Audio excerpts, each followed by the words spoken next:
আমেরিকাতে যখন একটি ছেলে অফিসের জন্য যাচ্ছিল এই বিড়ালটিকে দেখতে পায়। বিড়ালটিকে দেখতে পেয়ে তার খুব মায়া হয়। সে দেখে রাস্তার ওপর বিড়ালটি অনেকদিন না খেয়ে বসে আছে। সে তাকে সঙ্গে সঙ্গে নিয়ে অফিসে নিয়ে আসে।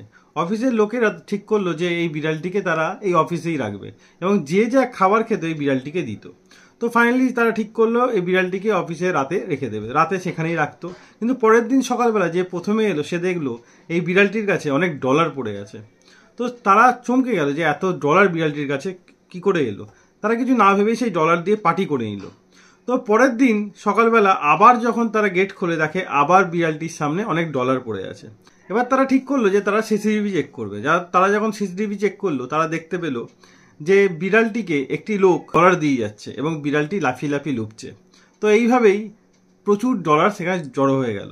তো এখানে লম্বা লাইন পড়ে গেল বিড়ালটিকে সেইভাবে টাকা দেওয়ার জন্য।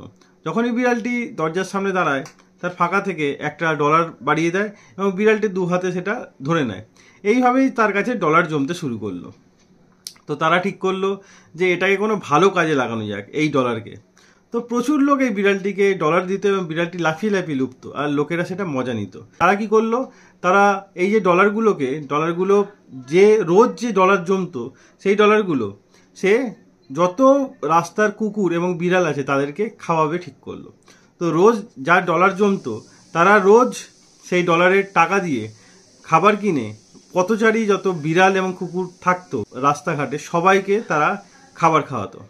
এইভাবেই এখনো চলতে থাকছে। বিড়ালটি যা টাকা ইনকাম করে সেটা থেকেই রাস্তার বিড়াল এবং কুকুরদের খাওয়ানো হয়।